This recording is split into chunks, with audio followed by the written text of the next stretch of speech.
let's continue our discussion. And now we're looking at already the Bhagavad Gita, and we will look at the text more specifically. No? And as we've seen in the introduction to this text, we are now trying to or going to investigate the text more closely. No? So the setting of the Gita is symbolic of the battlefield of life. But more importantly, it is symbolic of the battlefield within all of us.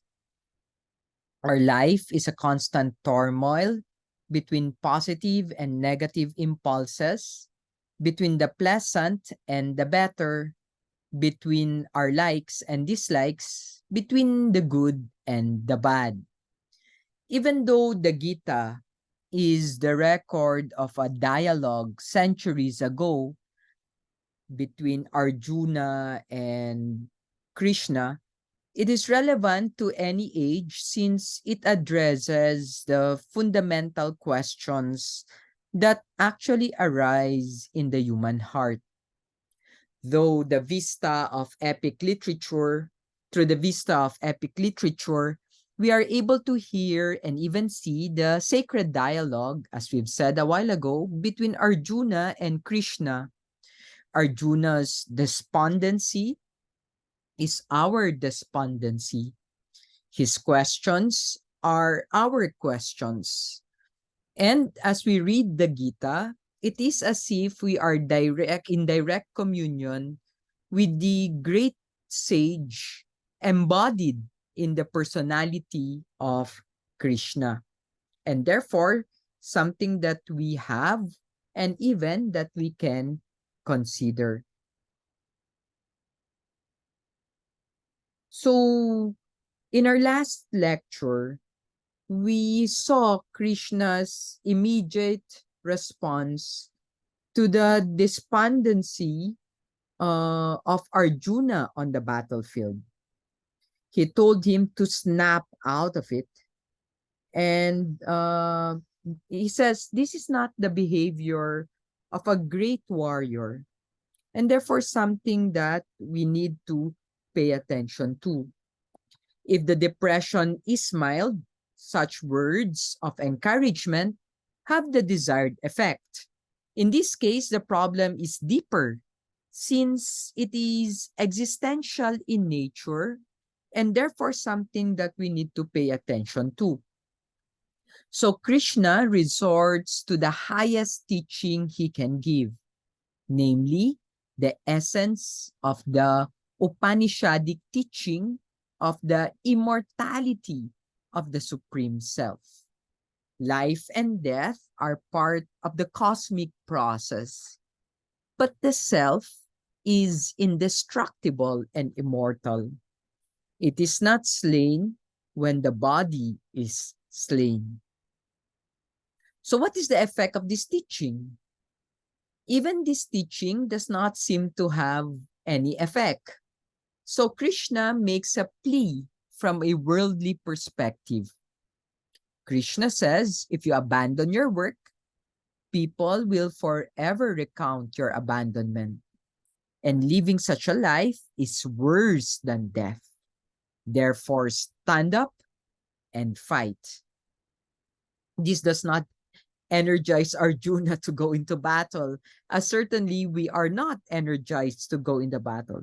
So now begins Krishna's brilliant discourse and a synthesis of the 4 yogas. Karma Yoga. Karma Yoga is one of the brilliant new contributions of the Bhagavad Gita. It is not found in the Upanishads explicitly.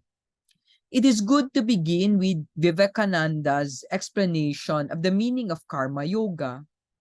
Vivekananda explains, the word karma is derived from the Sanskrit kri, meaning to do. All action is karma. Technically, the word also means the effects of actions. So in connection to metaphysics, it sometimes means the effect of which our past actions were the causes. But in karma yoga, we have simply to do with the word karma as the meaning work. Vivekananda further explains, thus we are doing karma all the time. I am talking to you, that is karma. You are listening, that is karma. We breathe, that is karma.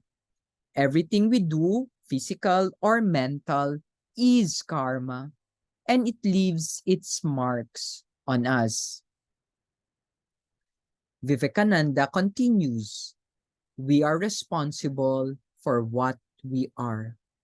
And whatever we wish ourselves to be, we have the power to make ourselves. If what we are now has been the result of our own past actions, it certainly follows that whatever we wish to be in the future can be produced by our present actions. So we have to know how to act. There is such a thing as frittering away our energies. With regard to karma yoga, the Gita says that it is doing work with cleverness and as a science. By knowing how to work, one can obtain the greatest results. So Krishna begins precisely with that. Krishna says in the Bhagavadgita, in the path of karma yoga, no effort is ever lost and no obstacle prevails. Even a little practice of this yoga saves one from great fear. The resolute understanding is single. Thoughts of the irresolute are many-branched and endless. Firmly fix the thought on the Supreme Self and relinquish all selfish desires. To action alone, you have the right, but not to the fruits of action. Don't let the fruits of action be your motive. Neither should you be attached to inaction. Fixed in this yoga, do your work, abandoning attachment and being even-minded in both success and failure. Evenness of mind is called yoga. And I'm sure to murder this one, yoga samatvan ukyate. So let's look at the first steps of karma yoga. The first step in karma yoga is to fix the thought on the realization of the Supreme Self. Thus, the teaching of the Upanishads is made the foundation on which the yoga is built.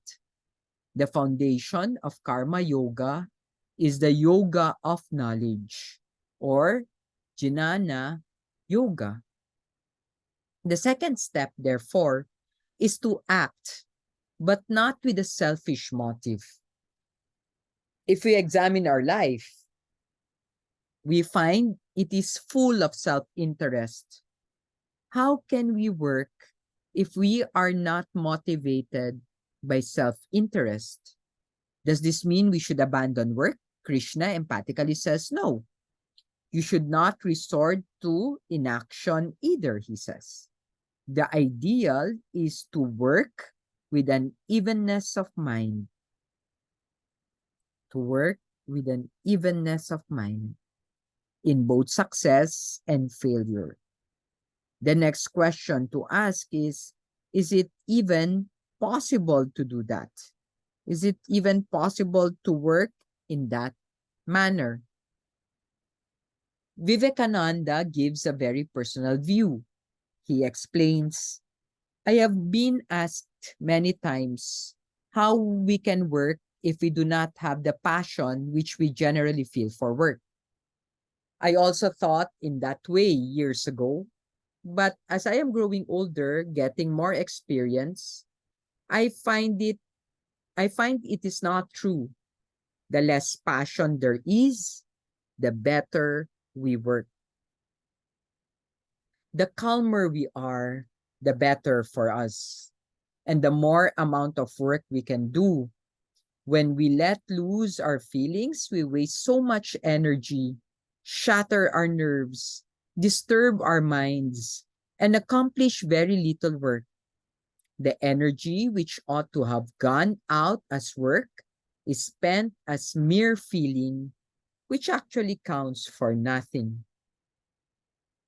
It is only when the mind is very calm and collected that the whole of its energy is spent in doing good work.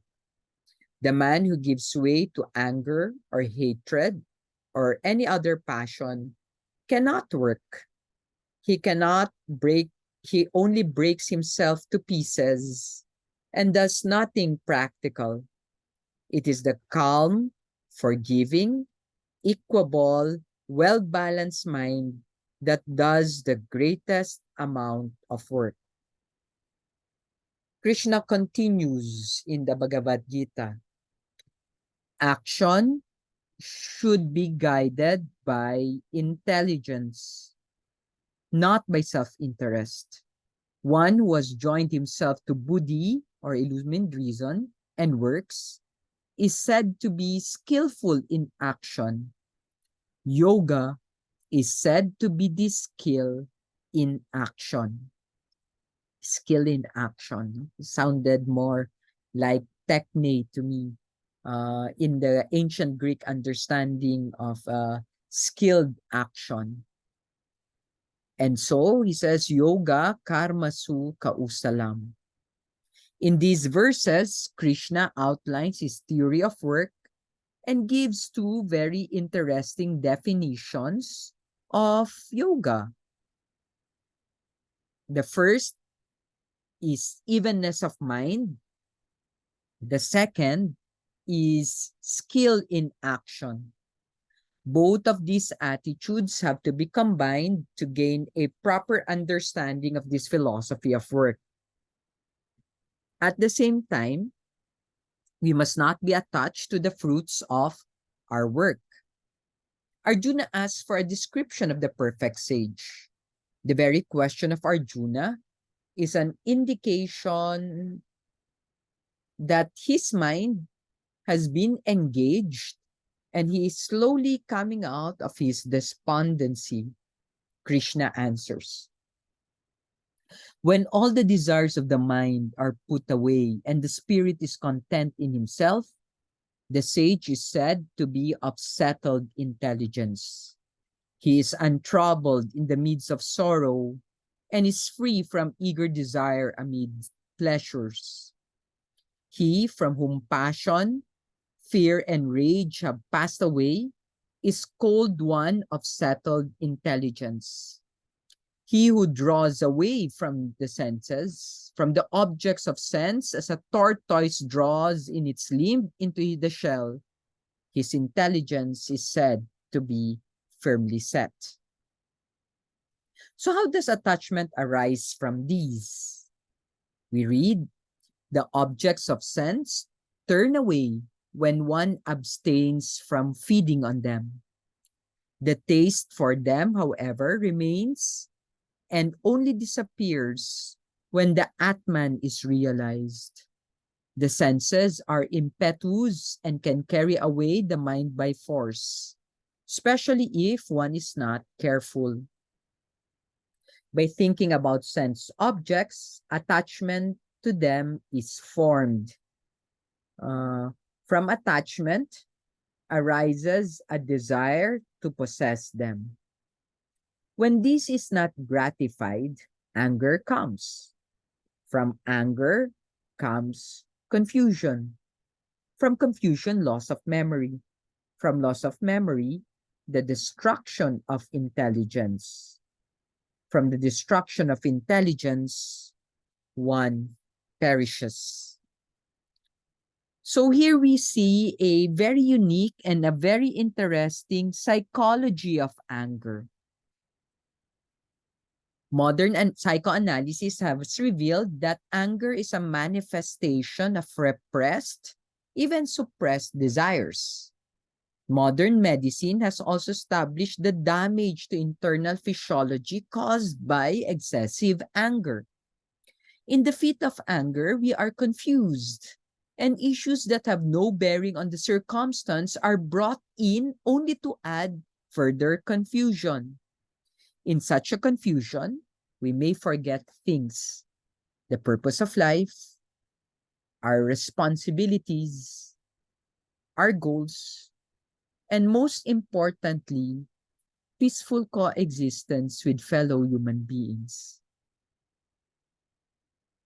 Literature is certainly replete with examples of this one psychological phenomenon: how selfish desire can possess the mind and lead it to annihilation.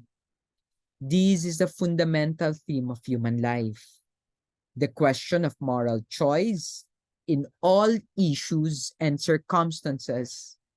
But the moral choice, we need to understand, must be guided by intelligence.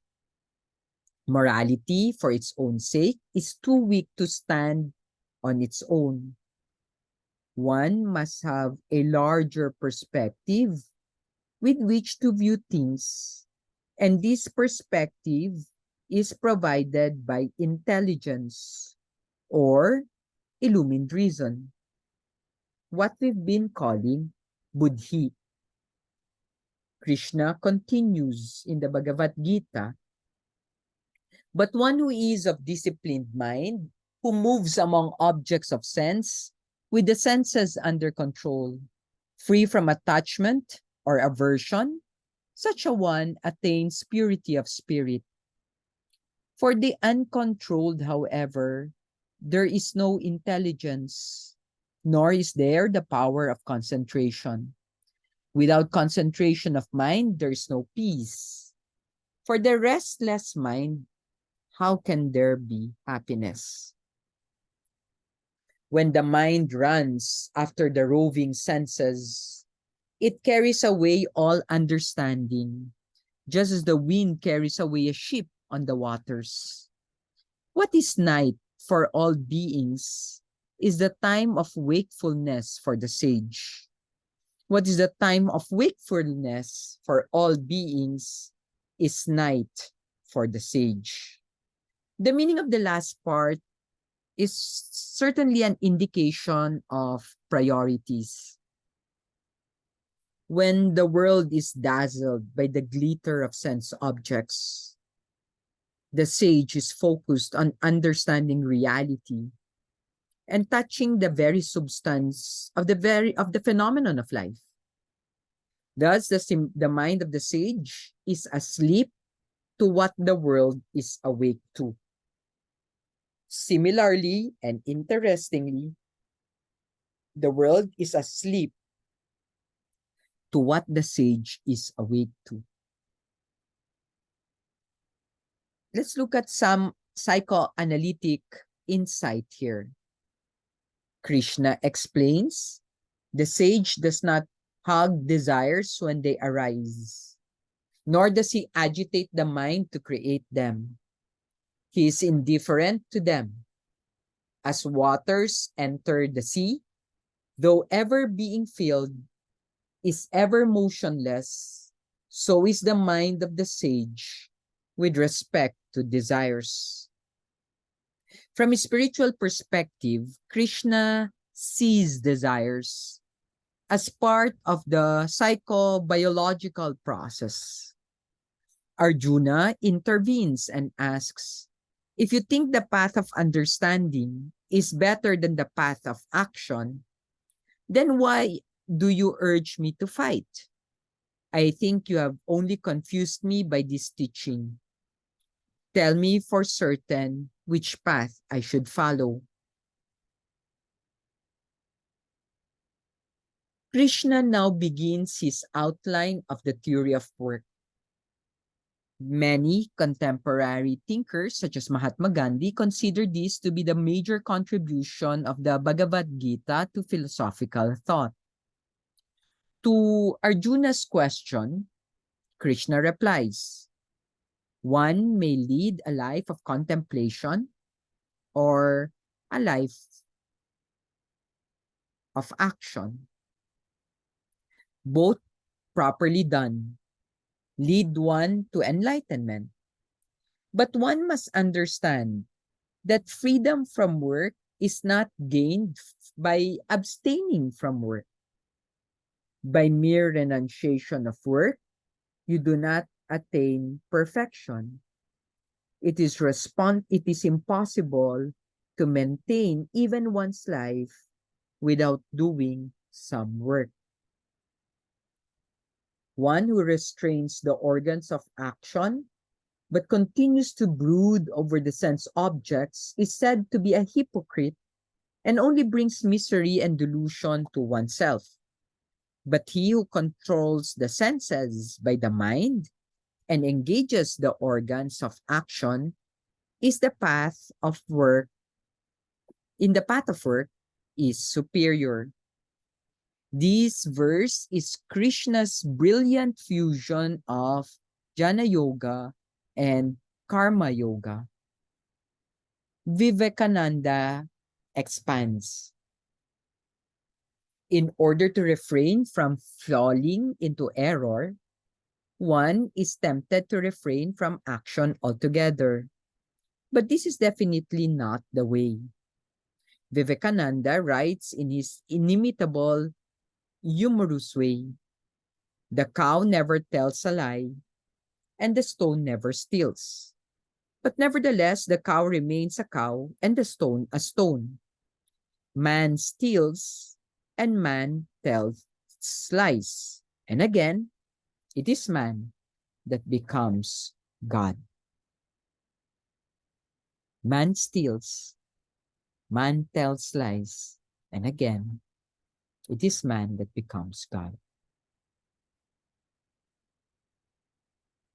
Krishna further clarifies, do thou thy allotted work, for action is better than inaction.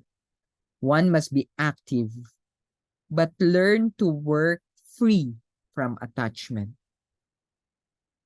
Learn to work free from attachment. This world is an interdependent world. All creatures support each other through mutual cooperation. Join your mind to a higher cause that enables the welfare of all. It is in this way that the great ones of the past have attained perfection through work alone. Whatever a great person does, others follow. Whatever standard is set by such a one, the world rises to that standard. Look at me, Arjuna. There is not for me any personal gain from the work I do. Yet, I continue to work. If I did not engage in work unwearied, people would follow my example, and the world will fall into ruin. Just as the ignorant act from attachment to work, so should the learned act. But without any attachment and with a desire for the welfare of the world, the enlightened person acts in a spirit of yoga and thus sets others to act as well. What is the main message of the Gita here? Often we are tempted to run away from our difficulties and take up a life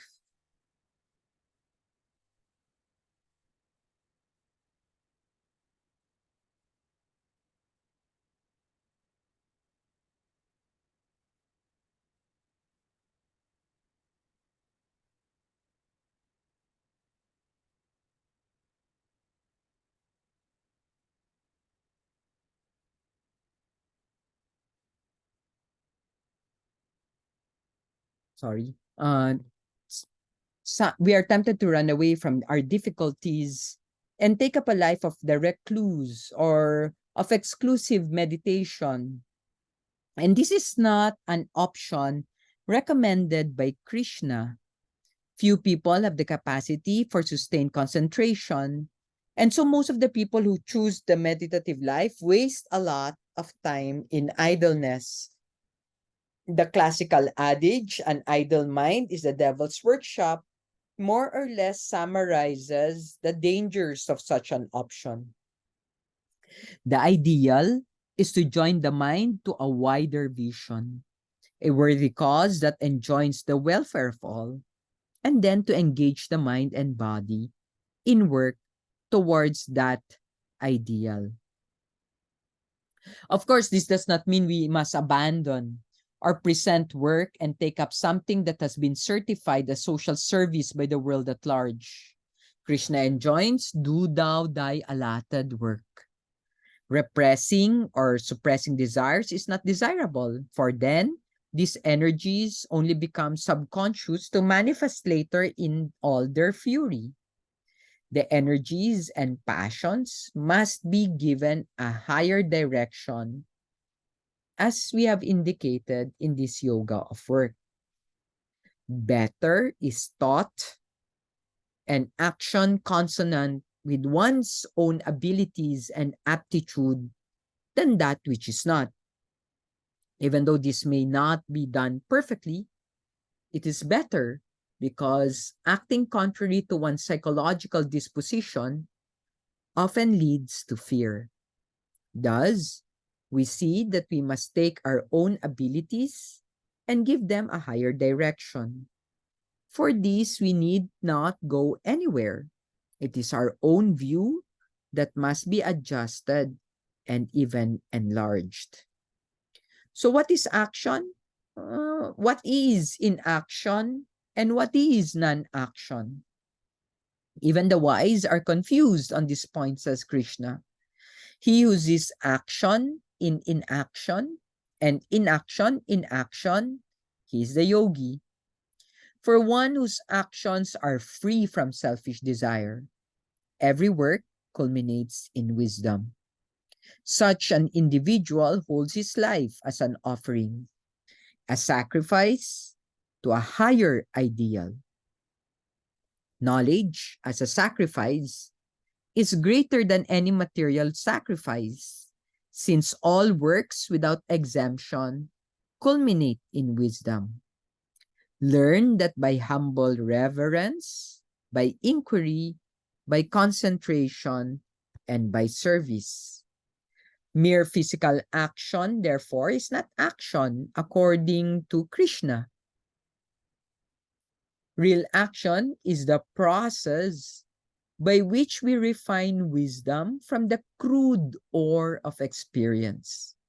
One may be silent, reflective, and outwardly performing no action, but inwardly, through introspection, one is gaining insight and wisdom. So this is true action. All experiences, good and bad, can be used to distill wisdom. The process by which this is done is fourfold: by humble reverence, by inquiry, by concentration, and by service. This is the fourfold yoga, joining the paths of devotion, bhakti, knowledge, jnana, psychic control, raha, and of work, karma. The practice of concentration. To practice concentration of mind, one must engage the will. But what exactly is will? Will is love converted into power.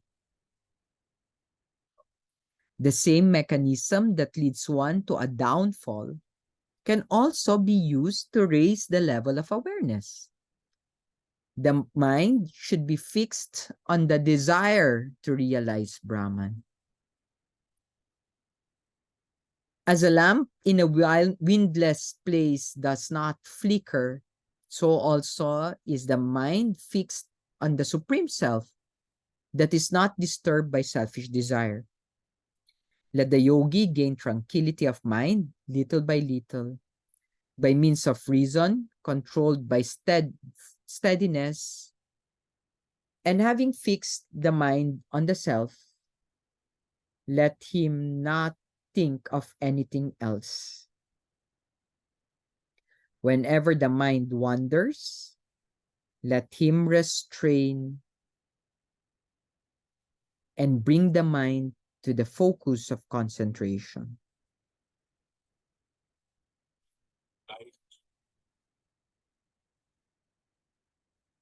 Arjuna intervenes to this discussion with a very simple question. This control of mind that you describe is very hard indeed, he says. It is as difficult as trying to control the storm. Yes, agrees Krishna, but it can be done with steady practice. Wonderful things can be accomplished through steady practice. It becomes easier if we constantly remind ourselves of the goal to be attained. Thinking of that, directing one's whole conscious being to that, making that their whole aim, with that as the sole object of devotion, they reach that supreme state.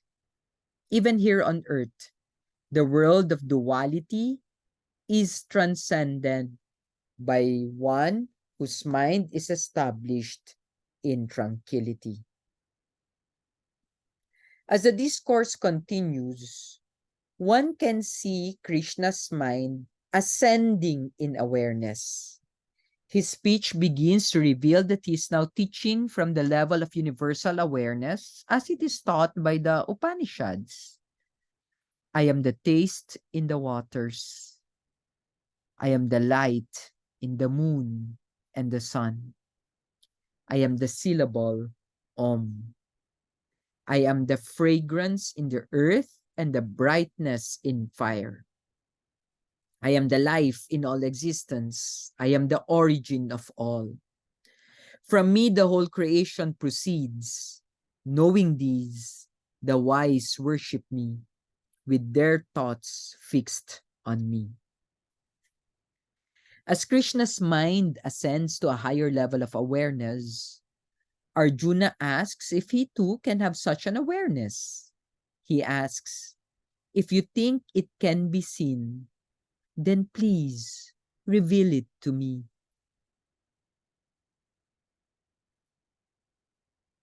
Here we see the cosmic form. Krishna says, it cannot be seen by the human eye. I will give you the divine eye by which you can see. In the 11th chapter of the Gita, the Visvarupa, or the cosmic form of Krishna, is described. Arjuna is at first frightened. The poet writes, if 1,000 suns were to rise simultaneously in the morning, that might resemble the splendor of that vision. If 1,000 suns were to rise simultaneously in the morning. And here we see Arjuna's song of praise. I behold thee, infinite in form on all sides. I do not see the end, the middle, nor the beginning. I see many things. The entire space is pervaded by thee alone. I see sons of Dhritarashtra rushing towards destruction, as moths rush swiftly into a blazing fire to perish there. So do these men rush into their own destruction. I have seen what was never seen before, and my heart is shaken with fear. Please show me your compassionate form. Here is some amplification of this scene. The conscious element of the mind is birthless and deathless. This permanent element of the mind, consciousness, is nothing but the cosmic mind. If for a moment we can identify ourselves with this consciousness, we shall know ourselves to be infinite. I find that the whole universe is in me. Of course, that's from Swami Shradrananda in Seeing God Everywhere. Then Krishna said, and here he reveals his compassionate form. This universal form is very hard to see, and you have seen it. Others too, through unswerving devotion to the Supreme, attain the same state of awareness.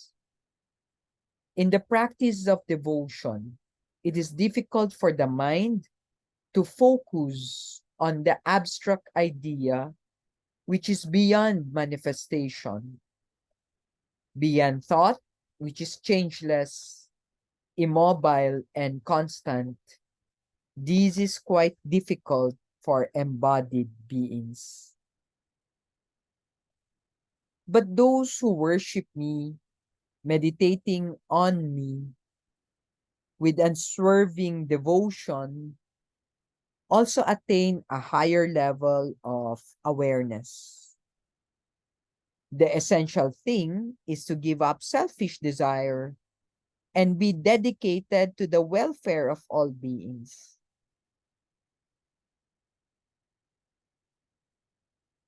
Real devotion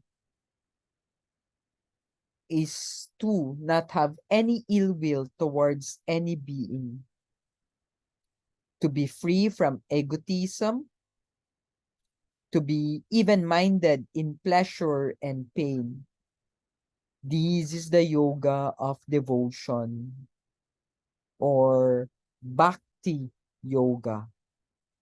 Bhakti yoga.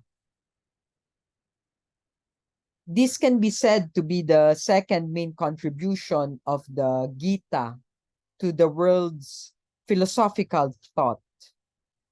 In these verses, Krishna assimilates in a masterly way all dualistic views into the non-dualistic framework that was mentioned.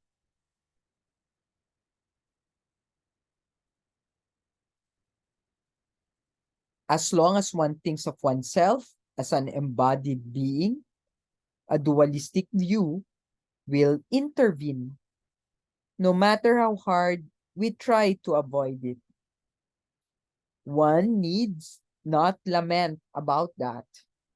The essential thing is to have no ill will towards anyone, to be free from egotism, to be even-minded in pain and pleasure. These is the essence of devotion.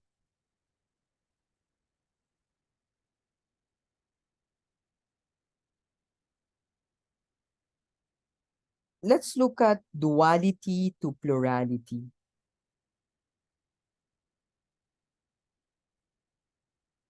In the 13th chapter of the Gita, Krishna moves from duality to plurality. In this chapter, he gives a detailed view of the Shamkaya philosophy. As mentioned earlier, this philosophy is based on two uncreated principles, Purusha and Prakriti, or simply pure awareness and creative energy. Krishna describes Setrajna and Kisetra. After elaborating on the 24 cosmic principles of the Samkhya, he gives us his insight into the manifestations of the gunas, or the modes of energy. As the one sun illumines the world, so does Setrajna illumine the entire field of Kisetra. Those who perceive, thus, through the eye of wisdom, attain to the supreme. The three modes of or gunas are the cause of bandage: dullness, tamoguna, born of ignorance, deludes all embodied beings, and gives rise to attachment for negligence, indolence, and sleep. Passion, rajoguna, springing from craving, gives rise to selfish action. But goodness, sattvaguna, being pure, causes illumination, health, and causes attachment for knowledge. So when the light of knowledge streams forth in all the gates of the body, sattva is said to increase. When greed, restlessness, and selfish activity prevail, rajas is said to increase.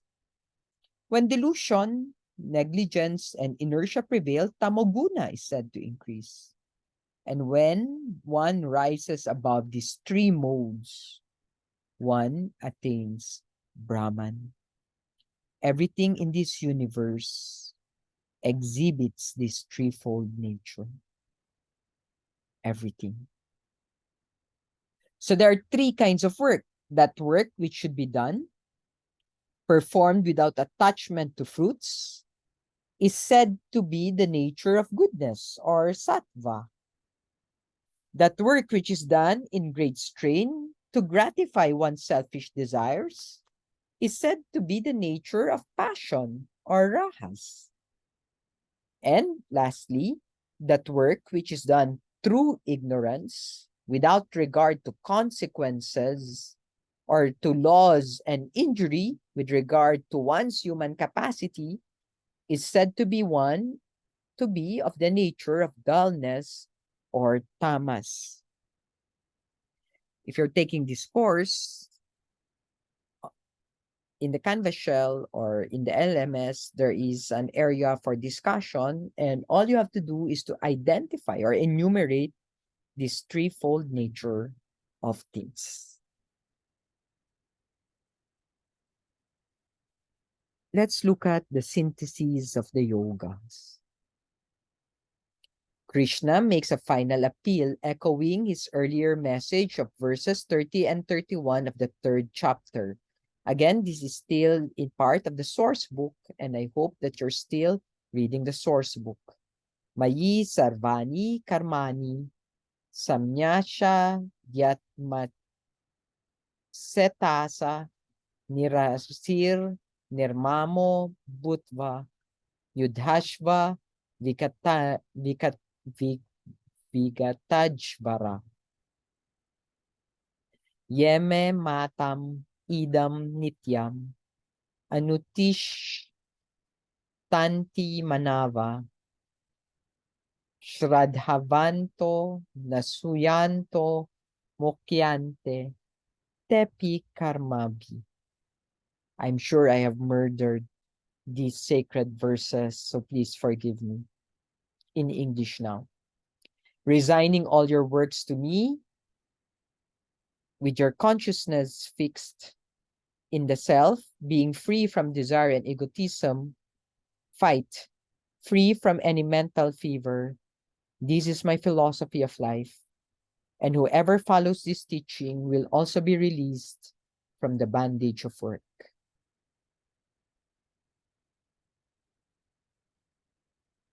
Let's look at the essence of the Gita. These two verses contains the essence of the Gita. The human mind has four faculties: thinking, feeling, willing, and restraining. Just as thinking can be taken to a higher state as illumined reason, so also feeling, willing, restraining be taken to higher levels.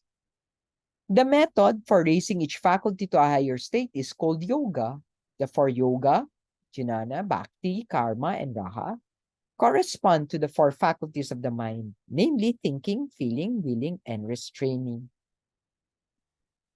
When Krishna refers to my philosophy of life, he actually points to the fourfold combination of all these yogas. This is his masterly stroke. This is his magnificent synthesis of all philosophical thought.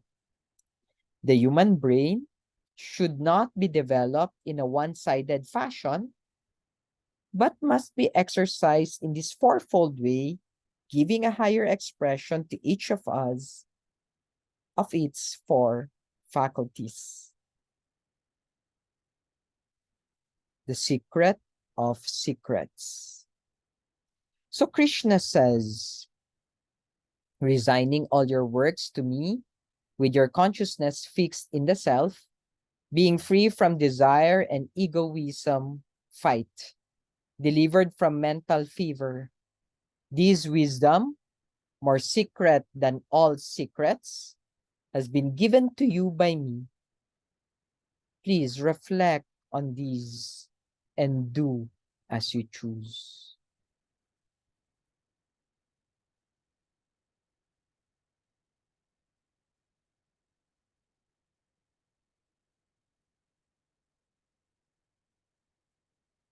Here is the fundamental principle of choice.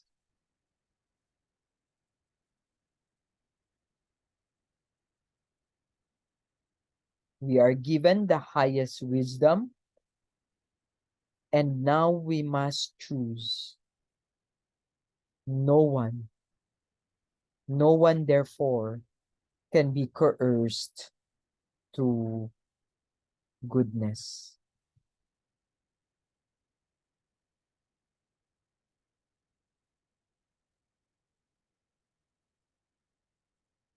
Have you listened carefully, Arjuna? Krishna asks. Would you like me to repeat anything?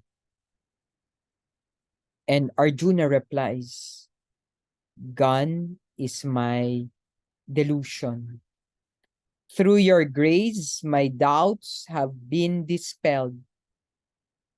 I shall carry out your word. And here we find the message of the Gita. Thus ends the Bhagavad Gita.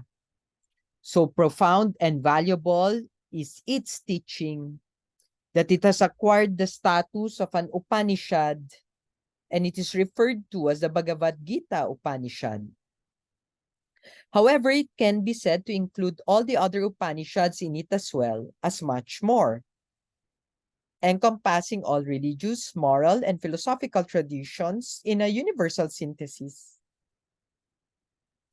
To reiterate the Gita's contribution to philosophy, it's its introduction of the four yogas, and its assimilation of all philosophies ranging from the plurality of the Samkhya to the non-dualism of the Upanishads. As such, it absorbs into it the yoga of reason and the yoga of restraining. Let's look at the personality of Krishna. What is impressive about the whole piece is the personality of Krishna. He is, as it were, the very embodiment of the universal teaching he is giving. The message is given on the battlefield, not in the solitude of a forest hermitage or a secluded mountain cave. Stand in the middle of the battle of life. Stand in the middle of the battle of life and be calm. Think clearly and act from the higher standpoint. Stand in the middle of the battle of life. Calm, thinking clearly, acting from a higher standpoint. This is Krishna's message. He himself is the superb example of the teaching put into practice. Vivekananda explains, he is the most rounded man I know of, wonderfully developed equally in brain, heart, and hand. Every moment of his is alive with activity, either as a gentleman, warrior, minister, or something else. 5,000 years have passed and he has influenced millions and millions. My regard for him is for his perfect sanity. No cobwebs in that brain, no superstition. He knows the use of everything, and when it is necessary to assign a place to each, he is there. Then that heart, that wonderful mind, that tremendously active life, Krishna preached in the middle of the battlefield. He who in the midst of intense activity finds himself in the greatest calmness and in the greatest peace finds intense activity, that is the greatest yogi as well as the wisest man. It means nothing to this man. The flying of missiles are about him. Calm and sedate, he goes on discussing the problems of life and death.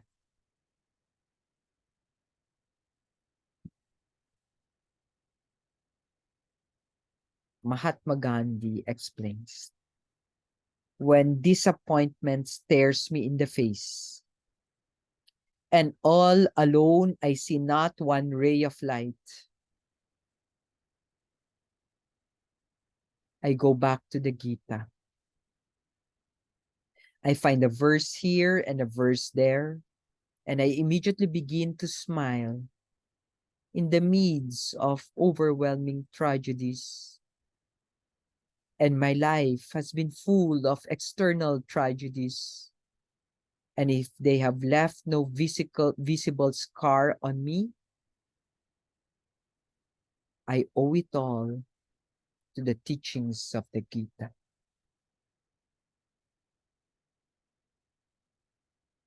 Again, this is a presentation of the Bhagavad Gita.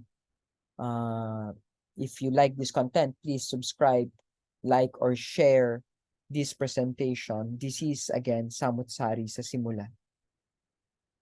Thank you very much.